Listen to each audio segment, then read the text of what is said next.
Tras el accidente ocurrido en España, en Galicia, accidente de tren, autoridades de ese país y de México confirmaron la muerte de la joven Yolanda Delfín Ortega, de 22 años, originaria de Veracruz, en el accidente ferroviario ocurrido ayer. La Secretaría de Relaciones Exteriores informó que brindarán todo el apoyo necesario a la familia para el traslado de los restos de la víctima.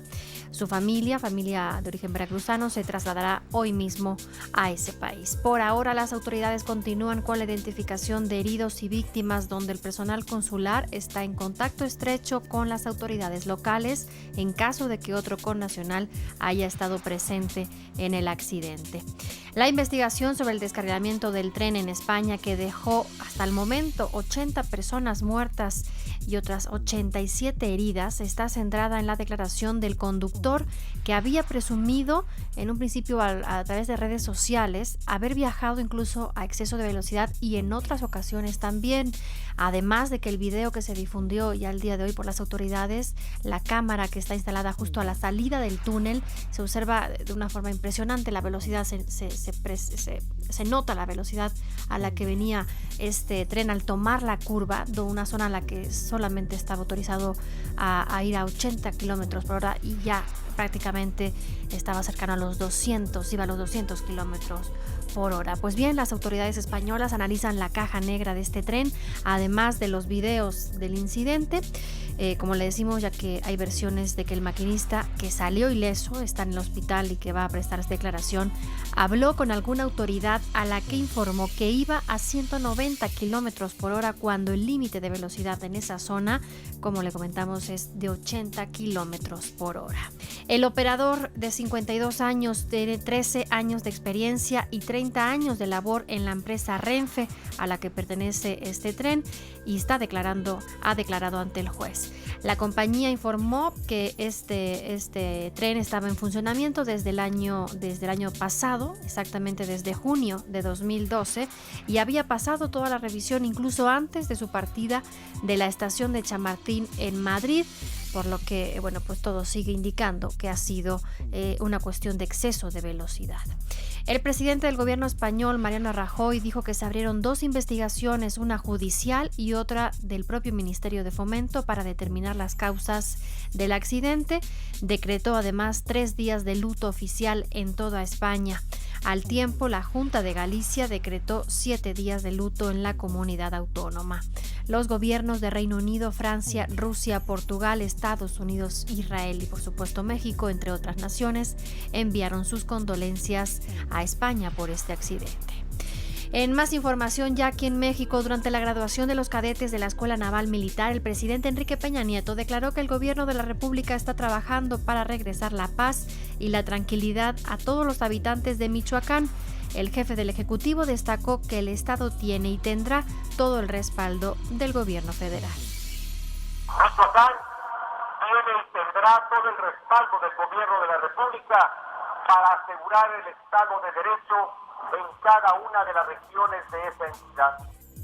Posteriormente, en entrevista a bordo del TP-02, cuando regresaba de su gira por Veracruz, el presidente Peña Nieto reconoció que ha habido espacios que se han dejado o que ha ganado el crimen organizado y que por lo tanto ahora su objetivo es recuperar el control territorial de Michoacán, donde hay un debilitamiento de las autoridades locales. Por su parte, el comisionado nacional de seguridad, Manuel Mondragón y Cal, dijo que están muy ocupados en el estado tras reconocer que esa entidad es uno de los puntos más conflictivos que hay en el país. Sin embargo, negó que la situación se haya escapado de las manos. Por su parte, el gobernador de Michoacán, gobernador interino Jesús Reina García, declaró que las fuerzas federales no se van del estado hasta terminar con el problema de inseguridad. Ante estos hechos, el gobierno federal no se va a salir de Michoacán, no va a dejar de realizar las actividades que está realizando, por el contrario, buscará cumplir con una mayor eficiencia el compromiso que tienen con los michoacanos. Reina García confirmó el reforzamiento de las fuerzas federales que combaten a grupos armados en municipios de Tierra Caliente y Costa Sierra y detalló que los recientes enfrentamientos ocurrieron en zonas alejadas de asentamientos humanos. Y en otros temas, se dictó auto de formal prisión en contra de Miguel Ángel Treviño Morales, alias el Z40, por parte del Juzgado Cuarto de Distrito en materia de procesos penales federales de Toluca, Estado de México. El Z40 es considerado responsable de los delitos de operaciones con recursos de procedencia ilícita y portación de armas y cartuchos de uso reservado al Ejército y a la Marina Mexicana.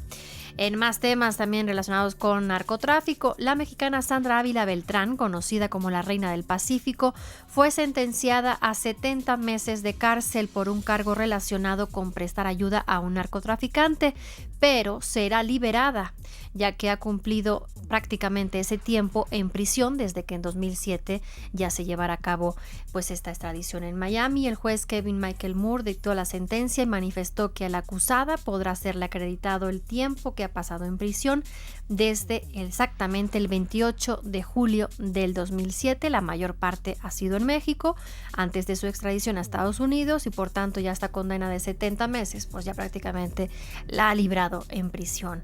Por su parte, el abogado Stephen Rawls aseguró que su clienta pasará a una prisión de migración en espera a que sea deportada a México de nuevo en un plazo aún por definir. Aquí en el país, autoridades de la PGR aseguraron que no hay investigación federal o un proceso pendiente contra Sandra Ávila, por lo que cuando sea liberada de la Unión Americana podrá regresar a México sin ningún cargo y la señora ya estará totalmente libre.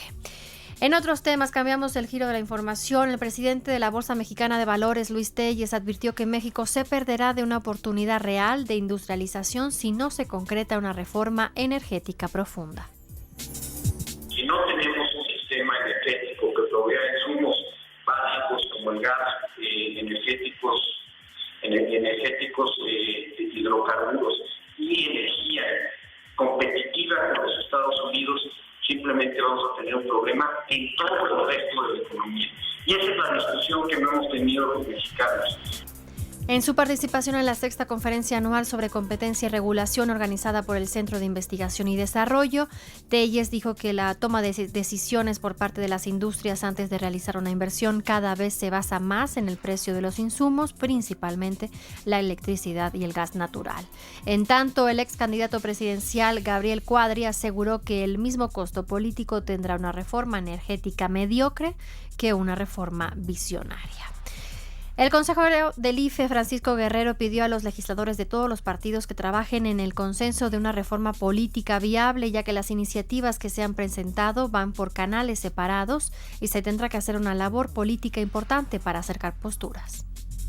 A mí lo que me preocupa es que se haga una tormenta perfecta, si se vale la expresión, ustedes recordarán esa expresión, donde por un lado no hay acuerdo en el tipo de reforma política que se quiere. Por otro lado, existen desacuerdos en otras grandes reformas como son la energética o la fiscal. Y por otro lado, no hay ni siquiera acuerdo para sustituir a un consejero. Creo que esto lo único que detonaría sería una falta de consenso muy amplio y yo haría un llamado a que esto no afecte al instituto.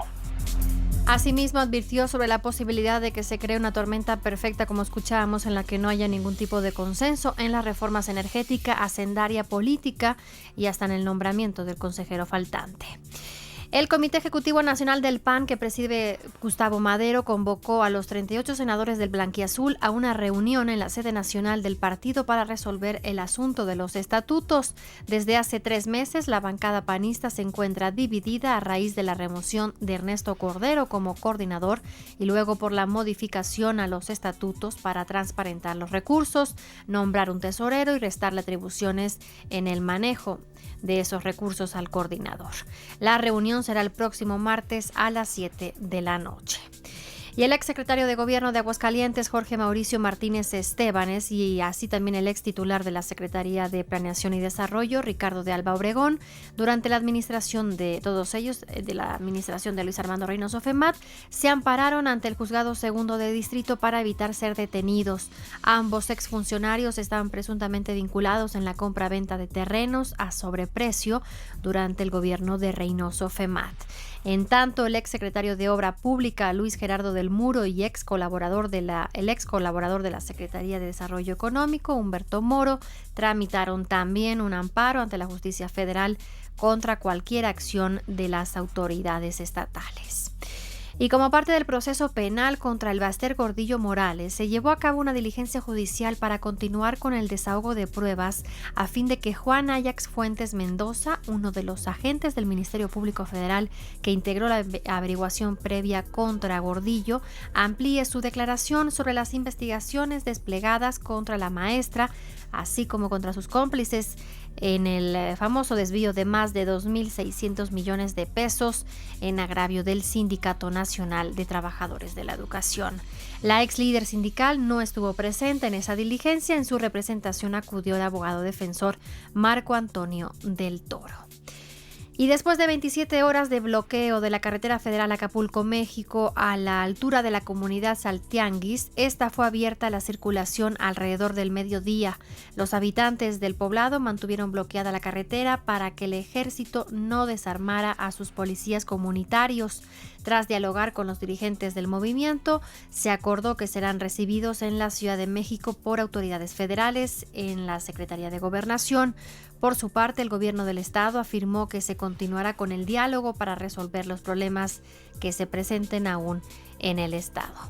Y en las imágenes internacionales, el Papa Francisco visitó una favela de Río de Janeiro, donde declaró que nadie puede permanecer indiferente ante las desigualdades en el mundo. En su visita al complejo de favelas de Manguinhos, en la zona norte de Río de Janeiro, donde viven además 2.000 personas en casas hechas de cartón prácticamente, pidió a los poderes públicos trabajar por un mundo más justo y solidario. Hizo un llamado a los jóvenes también para que luchen contra la corrupción y la injusticia. Posteriormente, durante un encuentro en la Catedral de Río, en el marco de la Jornada Mundial de la Juventud, el jerarca católico dijo que la civilización actual se pasó de rosca porque, como consecuencia del culto al dios dinero, se busca excluir a los dos polos que son las promesas de todos los pueblos, como son los ancianos y los jóvenes. Ante miles de peregrinos, señaló que a los viejos se les aplica una eutanasia cultural porque no se les deja actuar, mientras que en el otro extremo existe una generación, como la de los jóvenes, que no conoce el trabajo, que no tienen opciones o no les han dado opciones a un mercado laboral. En otros temas internacionales, el ejército egipcio presentó un ultimátum de 48 horas a los hermanos musulmanes para que se reintegren al proyecto de reconciliación nacional o advirtió que podría tomar medidas más duras contra el grupo. El plazo que dio el ejército vence el próximo sábado y se produce luego de que los hermanos musulmanes rechazaran al gobierno provisional puesto por los militares tras el derrocamiento del presidente Mohamed Morsi el pasado 3 de julio. En un comunicado, las Fuerzas Armadas egipcias aseguraron que están listas para usar sus armas contra cualquiera que participe en las manifestaciones contrarias al gobierno interino.